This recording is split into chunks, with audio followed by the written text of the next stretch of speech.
அன்பு நேயர்களுக்கு இனிய வணக்கம். துலாம் ராசிக்கார அன்பு நேயர்களுக்கு, நம்ம இன்னைக்கு இந்த வீடியோ பதிவுக்கு முழுமையா போறதுக்கு முன்னாடி, முருகர மனதார புரிஞ்சுக்கிட்டு, வணங்கிட்டு, அந்த அருளாலயத்திலிருந்து வீடியோ பதிவுக்குள்ள போகலாமே. ஓம் முருகா போற்றி! ஓம் முருகா போற்றி! ஓம் முருகா போற்றி! இணை காக்கும் முருகனே போற்றி! நல்லதே நடக்கும். நல்லது மட்டும் தான் நடக்கும். அப்படியே நம்மளோட துலாம் ராசிக்கார அன்பர்கள் தாயை போல அன்பானவங்க. இவங்க பொதுவா துருதுருன்னு இருப்பாங்க. அதே நேரத்துல கொஞ்சம் கோபக்காரங்களா கூட இருப்பாங்க. இவங்க ஒருத்தங்கிட்ட பேசும்போதும், சரியா பழகும்போதும், சரி இவங்க பேசக்கூடிய நபர், பழகக்கூடிய நபர் படிச்சவங்களா, படிக்காதவங்களா, ஏழையா, பணக்காரனா, உயர்ந்தவனா, தாழ்ந்தவனா அப்படிங்கிற எந்த பாகுபாடும் பார்க்க மாட்டாங்க. எல்லார்கிட்டயும் ஒரே மாதிரி தான் மனதார புரிஞ்சு பேசுவாங்க. ஒரே மாதிரி தான் அன்போடு பழகுவாங்க.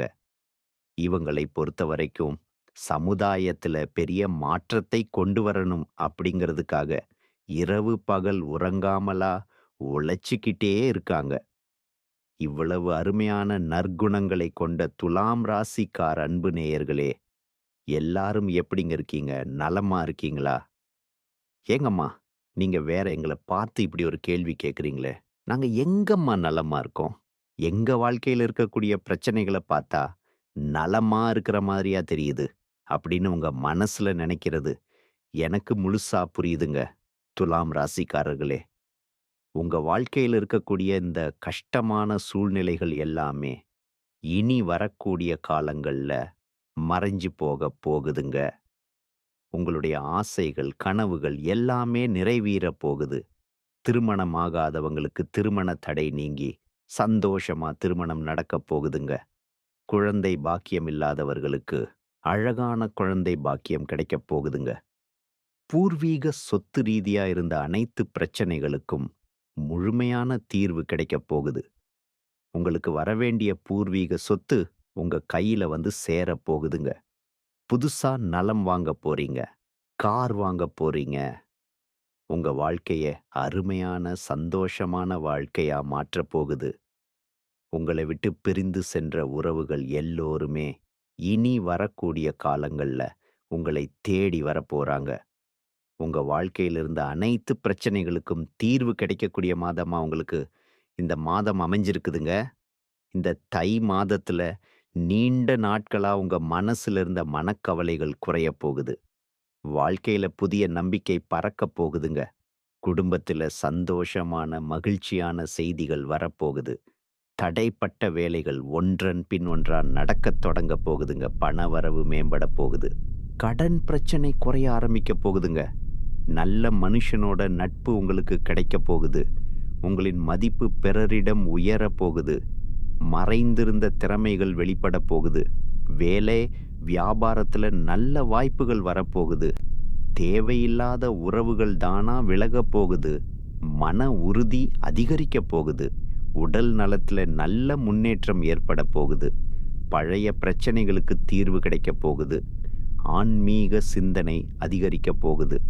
உங்களுக்கான சரியான முடிவுகளை எடுக்கத் தொடங்க போறீங்க. நீண்ட நாள் ஆசைகள் நிறைவேற வாய்ப்புகள் வரப்போகுது. வாழ்க்கையில தெளிவு ஏற்பட போகுது. அதிர்ஷ்டம் சிறு சிறு வழிகள்ல உங்களுக்கு உதவப் போகுதுங்க. உங்களுடைய வாழ்க்கையில பலவிதமான அழகான மாற்றங்கள் வரப்போகுது. உங்களுடைய ஆசைகள், கனவுகள் எல்லாமே நிறைவேறப் போகுதுங்க. உங்கள வேண்டாம் என்று உதிரி தள்ளிட்டு போன சொந்த பந்தங்கள் எல்லோருமே, இனி வரக்கூடிய காலங்களில் உங்களை தேடி வரப்போகிறார்கள். உங்கள் வாழ்க்கை அருமையான, மகிழ்ச்சியான வாழ்க்கையா இருக்கப் போகுதுங்க. நீங்க இந்த தை மாதத்துல கவனமா இருக்க வேண்டிய விஷயங்கள் என்னன்னு பார்க்கலாங்க. அவசர முடிவுகளை தவிர்ப்பது நல்லதுங்க. கோவமா பேசாம, சொற்களை கட்டுப்பாட்டோட பேசி பழகிக்கோங்க.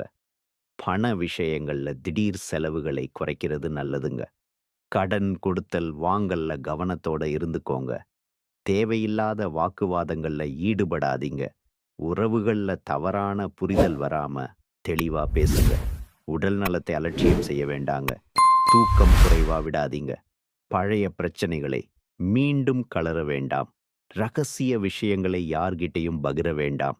சமூக ஊடகங்கள்ல தேவையில்லாத பதிவுகளை தவிர்ப்பது நல்லது. உணவு பழக்கத்துல கட்டுப்பாடு அவசியம்.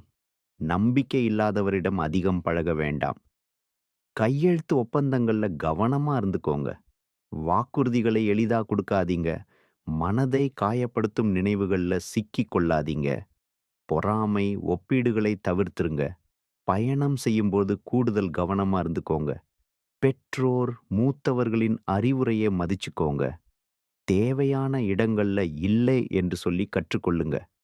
அப்பத்தாங்க நீங்க வாழ்க்கையில எந்த ஒரு பிரச்சனையிலயும் சிக்கிக் கொள்ளாமல் இருக்க முடியும். சிம்மம் ராசிக்காரர்களே, உங்களுக்கு இந்த தை மாதம் அதிர்ஷ்டம் நிறைந்த மாதமா இருக்க போகுது. உங்களுடைய ஆசைகள், கனவுகள் எல்லாமே நிறைவேற போகுதுங்க. இந்த தை மாதத்துல மகரத்துல 4 கிரகங்கள் சேரப் போறாங்க. செவ்வாய் உச்சம் பெறப் போறாங்க. செவ்வாய் உச்சம் பெறதுனால சொத்து, பூமி, வீடு, அரசு பதவிகள் போன்ற அருமையான யோகங்கள் உங்களுக்கு கிடைக்கும். புதன், சூரியன் சேர்ந்து பூதாத்திய யோகத்தையும், சுக்கிரன் வர்த்தையும் உங்க வாழ்க்கையில பலவிதமான நன்மைகளை ஏற்படுத்தப் போகுது. சிம்மம் ராசிக்காரங்க அஷ்டம சனி மற்றும் 7ல் ராகுவால பல கஷ்டங்களை அனுபவிச்சிருக்கிறாங்க. அஷ்டம சனி எதை எடுத்தாலும் தடை செய்வதா? ராகு எல்லாவற்றின் மீதும் வெறுப்பை ஏற்படுத்துவதா? நீங்க கஷ்டப்பட்டுட்டு இருந்திருப்பீங்க. அந்த கடின சூழ்நிலைகள் இனி வரக்கூடிய காலங்கள்ல மாறப்போகுது. உங்களுடைய வாழ்க்கை அருமையா, சந்தோஷமா மாறப்போகுது. 4 மற்றும் 9ஆம் இடங்களுக்கு உடைய செவ்வாய், பகவான் உற்றம் பெற்று 6ஆம் இடத்தில் இருக்கிறதுனால, எதிரிகள் உங்களை விட்டு விலகி போவாங்க. அலுவலகத்துல உங்கள டார்ச்சர் செஞ்சவங்க, இனி உங்கள கண்டு பயந்தோடிருவாங்க. உங்கள் வாழ்க்கையே நல்லது தாங்க. நல்லது மட்டும் தான் நடக்கும். இதனால நீங்க வாழ்க்கையில அடுத்த கட்டத்துக்கு முன்னேறலாம். விமர்சனங்களை எதிர்கொள்ளும் மனநிலை உங்களுக்குள்ள ஏற்பட போகுது. சுக்கிர பகவான் மறைவதால தொழில்ல பிரச்சனைகள் வரலாம். கொஞ்சம் ஜாக்கிரதையா இருந்துக்கோங்க. கார், மீடியா, ஆடம்பர பொருட்கள் சம்பந்தப்பட்ட தொழில்கள்ல மனம் ஒரு நிலைப்படாம போகலாம். வேலை செய்யாம லீவு போடலாமான்னு எண்ணம் அடிக்கடி வரலாம். அதனால வேலை செய்ய வேண்டும். அப்படியே மனசுல வச்சுக்கோங்க. 11க்குரிய புதனும், 3 மற்றும் 10க்குரிய சுக்கிரனும் 6ஆம் இடத்துல மறையறதுனால, கம்பெனிய தாண்டி வேற சிந்தனை இருக்கக்கூடாதுங்க. எதற்கெடுத்தாலும் கம்பெனியின் அனுமதிய பெறணும். ரகசியங்கள வெளியில சொல்லக்கூடாது. உங்களுக்கும், உங்க வீட்ல இருக்கக்கூடிய பர்சனல் லைஃபையும் வெளி உலகத்துல பகிரக்கூடாது. 7ஆம் இடத்து ராகுவால பழைய உறவுகள் திரும்ப வர வாய்ப்பு இருக்கு. அதனால சிம்மம் ராசிக்காரங்க கவனமா இருந்துக்கணும். வேலைய விட்டு ரெஸ்ட் எடுக்கலாமான்னு எண்ணத்த மட்டும் உங்க மனசுல கொண்டு வராதீங்க. கம்பெனியில லீவு குடுத்தா சந்தோஷம். லீவு இல்லன்னா வேலையில கவனத்த செலுத்துங்க. வேலைய காப்பாத்திக் கொள்ளறது தாங்க ரொம்பவும் முக்கியம். செவ்வாய் உச்சம் பெறறதுனால இந்த தை மாதம் மட்டுமல்ல, இந்த வருடம் முழுவதும் உங்களுக்கு பலவிதமான நன்மைகளும், மகிழ்ச்சியும், சந்தோஷமும் கிடைக்கப் போகுது. போட்டித் தேர்வுகள்ல வெற்றி பெற வாய்ப்பு இருக்கு. உங்களுடைய ஆசைகள், கனவுகள் எல்லாமே நிச்சயமா வெற்றியில போய் தாங்க முடியும். உங்கள் வாழ்க்கையில இனி வரக்கூடிய காலங்கள்ல தோல்வி, கண்ணீர் அப்படிங்கிற பேச்சுக்கெல்லாம் துளி கூட இடம் கிடையாது. உங்களுடைய எண்ணம் போல உங்க வாழ்க்கையில நல்லதெல்லாம் அடுக்கடுக்கா நடக்கப் போகுது. உங்களை வேண்டாம் என்று உதிரி தள்ளிட்டு போன சொந்த பந்தங்கள் எல்லோருமே உங்களை தேடி வரப்போறாங்க.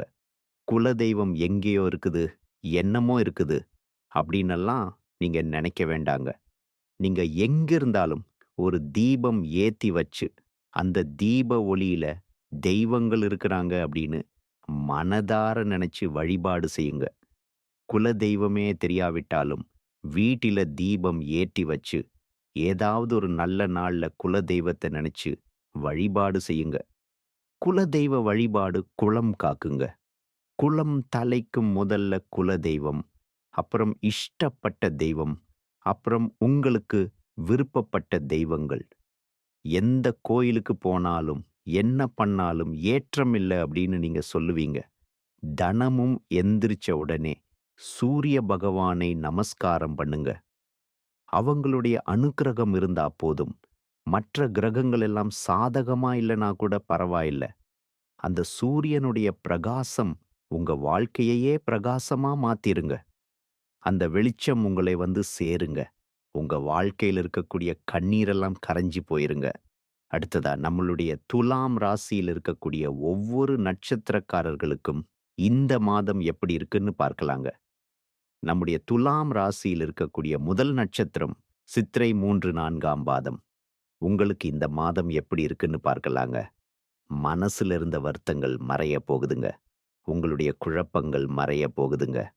பணப்புழக்கம் அதிக லெவல்ல இருக்க போகுதுங்க. இடமாற்றம், நிலை மாற்றம் எல்லாம் உங்களுக்கு ஏற்பட போகுதுங்க. கணவன் மனைவிக்கு இடையே இருந்த பிரச்சனைகள் எல்லாமே காணாம போக போகுது. கணவன் மனைவி இருவருமே ஒற்றுமையான அன்பான வாழ்க்கைய வாழப் போறீங்க.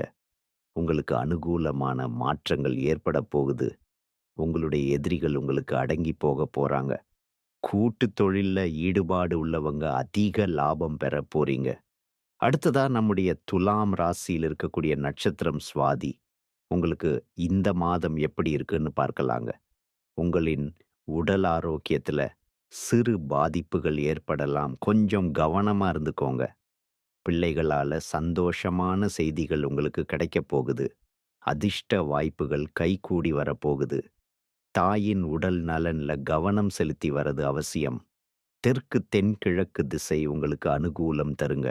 குடும்பத்துல இது நாள் வரைக்கும் தடைப்பட்ட அனைத்து காரியங்களுமே இனி வரக்கூடிய காலங்கள்ல தங்குதடையின்றி சுமூகமா நடக்கப் போகுதுங்க. உங்க குடும்பத்துல இருந்த அனைத்து பிரச்சனைகளுக்கும் தீர்வு கிடைக்கக்கூடிய மாதமா இந்த மாதம் உங்களுக்கு அமைஞ்சிருக்குதுங்க. உங்க வாழ்க்கையே சொர்க்கமா மகிழ்ச்சியா மாறப் போகுதுங்க. அடுத்ததா நம்முடைய துலாம் ராசியில் இருக்கக்கூடிய நட்சத்திரம் விசாகம் 1, 2, 3ஆம் பாதம். உங்களுக்கு இந்த மாதம் எப்படி இருக்குன்னு பார்க்கலாங்க. உறவினர்களுடன் கருத்து பரிமாற்றங்கள் செய்யும்போது நீங்க எச்சரிக்கையா இருந்துக்கோங்க. நீங்க ஒருத்தங்கிட்ட பேசும்போதும் சரி, ஒரு செயலை செய்யும்போது சரி, இவங்க கிட்ட இந்த சொல்லை சொல்லலாமா? இந்த செயலை செய்யலாமா? இதனால நம்மளுக்கு ஏதாவது பிரச்சனை வருமா? நம்மள சுத்தி இருக்கிறவங்களுக்கு ஏதாவது பிரச்சனை வருமான்னு 1க்கு 2 முறை ஆலோசனை பண்ணி செயல்படுறது உங்களுக்கும் நல்லது. உங்கள சுத்தி இருக்கிறவங்களுக்கும் நல்லதுங்க. தாய், மாமன் வழி உறவுகளின் மூலம் உங்க குடும்பத்தில சுப நிகழ்ச்சிகள் நடக்கப் போகுது. தாய் வழி உறவுகளுடன் சின்ன சின்ன கருத்து மோதல்கள் ஏற்படலாம். அத கண்டெல்லாம் நீங்க பயப்பட வேண்டாங்க. தைரியமா, தன்னம்பிக்கையா வாழ்ந்துகிட்டு வாங்க.